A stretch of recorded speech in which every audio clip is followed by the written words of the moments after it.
को मिल रहा है भेल में एकाएक इसमें गिरावट आ गई है। इनफैक्ट सर ये थोड़ा इंटरेस्टिंग है।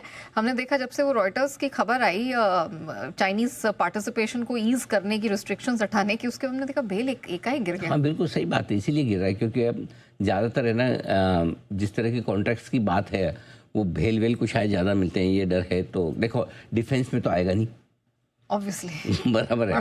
तो कौन से इंजीनियरिंग वाले ही आ सकते हैं, कैपिटल गुड्स वाले ही आ सकते हैं, ज़्यादा चांसेस वहाँ हैं।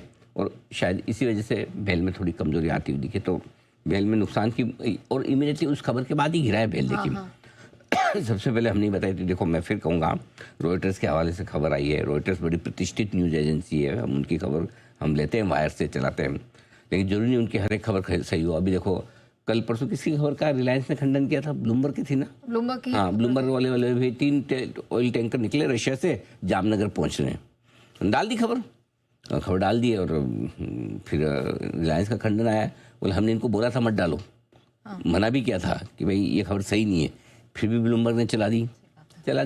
अब फिर रिलायंस का ऑफिशियल स्टेटमेंट आया, भाई 3 हफ्तों में पहले दिसंबर में हमने कोई तेल मंगाया नहीं रूस से, पूरी जनवरी में कोई तेल आने वाला है नहीं, लेकिन अब जो भी हो रिलायंस का तो तेल निकल ही गया।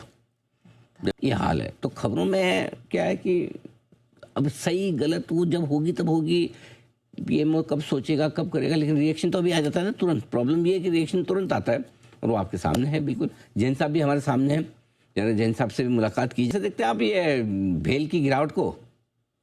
नहीं, आपने बहुत सही एनालाइज किया था अनिल जी कि चाइनीज कंपनी वाली जो न्यूज है ये इन सबसे इंपैक्ट पड़ता है। और प्लस क्या होता है, जहां पे बहुत बड़ा मूव आया हुआ और वहां पे कोई भी नेगेटिव न्यूज आती है, जैसे आप अभी रिलायंस की बात कर रहे थे या भेल है, ये एक्स्ट्राऑर्डिनरी आउट परफॉर्म कर रहा था और वहां पे टूटने का घर है।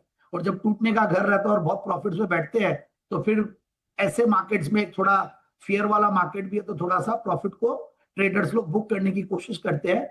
और बाकी रिलायंस की यस बहुत अच्छा चला था और वहां से करेक्ट हुआ, तेल निकला है। सो जहां पे भी स्कोप है वहां पे गिरावट आई है। आज जैसे हमने सुबह देखा, एक बालाजी अमाइंस पे बात कर रहे थे, मैंने भी सेठी साहब ने की दिया था और मैंने भी बात की थी।